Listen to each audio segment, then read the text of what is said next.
AI is cheaper than people. No salary, no insurance, no sick days, no severance. You turn it on, it works. Simple math.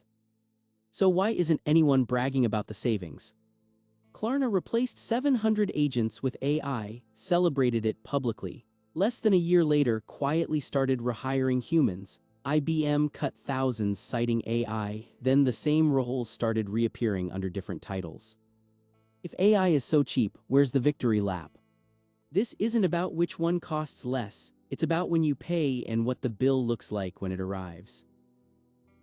You cut 10 people, next paycheck 10 salaries gone, insurance, retirement, office space gone, the financial report gets lighter overnight.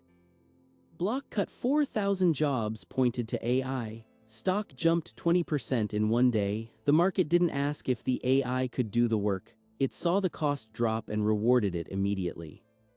But it's not just money. Think about what managing people actually looks like. Scheduling, conflicts, performance reviews for someone who mentally quit months ago, a resignation on Friday, 3 weeks of scrambling to backfill, training the replacement, watching the replacement leave too. Now picture Monday morning, AI handled the weekend backlog, emails answered, reports generated, no one called in sick, no one needs a one-on-one, no one is crying in the break room. Just output clean, quiet, continuous. It's not just cheaper on paper, it feels lighter. The weight of managing humans, the unpredictability, the emotions, the constant maintenance it lifts. That's why companies keep choosing this door. The people are gone, the numbers look great.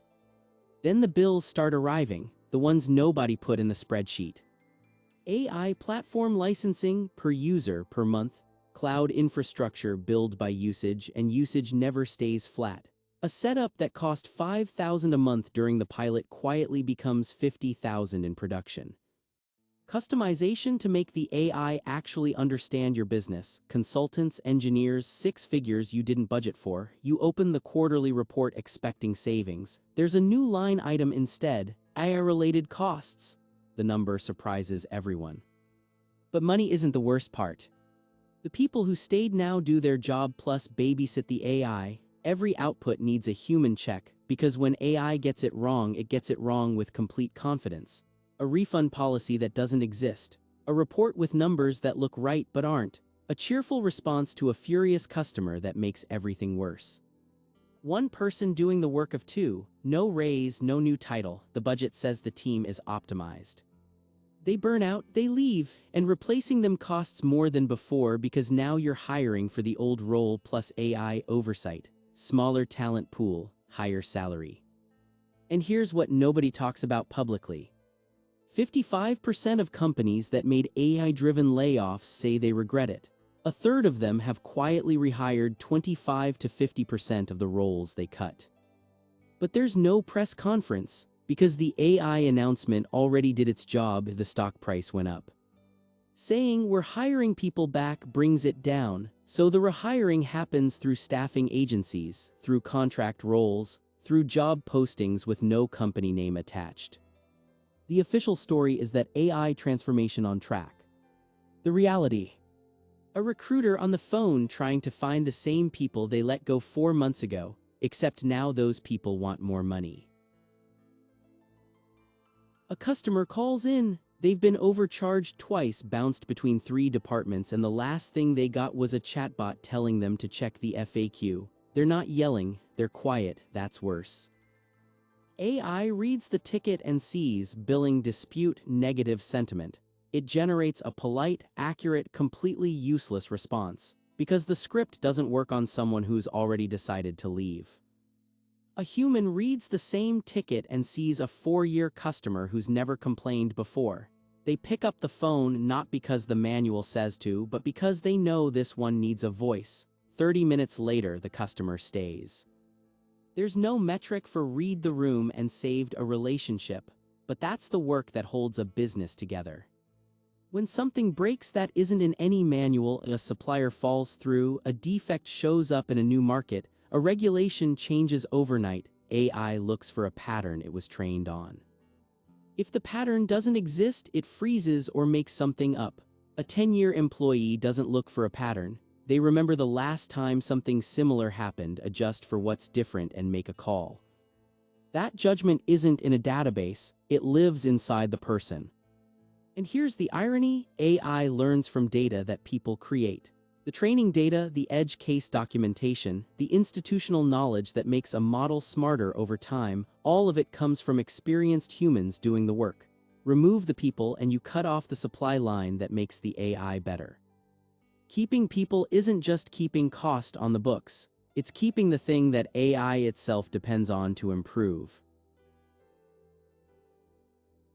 Every month the number stays the same. Salaries, insurance, office lease, benefits. The bill doesn't shrink just because you believe in your team.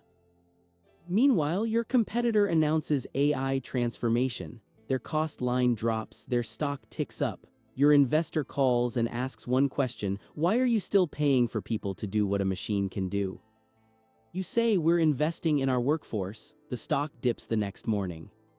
That pressure doesn't stay in the boardroom, it rolls downhill.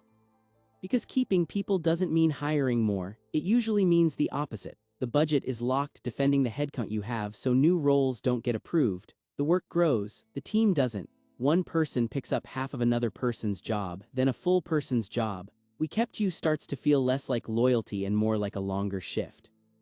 3 months after the company said, we stand by our people, the same people are working nights they didn't used to work. But here's what no one admits out loud. We're keeping our people doesn't always mean what it sounds like. Companies that make that promise still shrink, they just never use the word layoff. Someone quits, the role doesn't get backfilled, that's called natural attrition.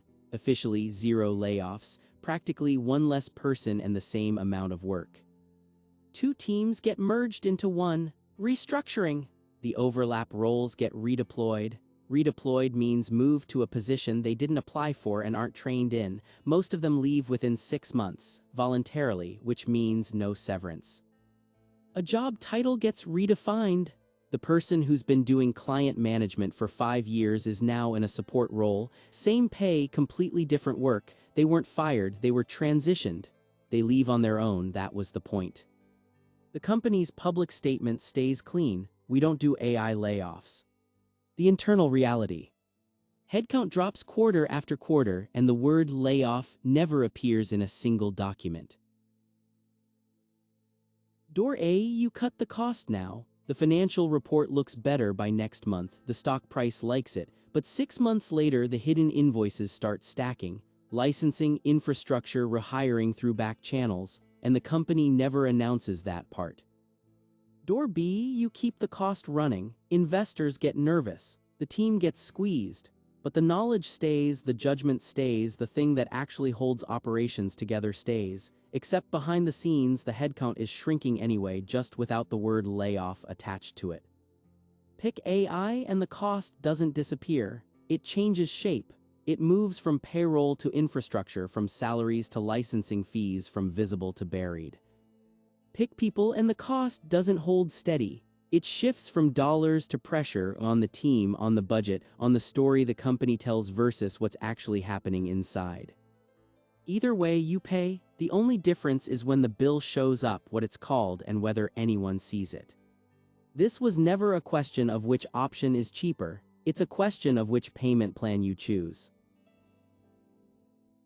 So there are 2 doors. Behind one, you pay less now and hope no one notices when you start paying again later. Behind the other, you keep paying now and hope no one notices that the team is quietly getting smaller anyway. The cost doesn't disappear behind either door, it just wears a different name. So which bill would you rather get? The one that comes later disguised, or the one that's already here growing?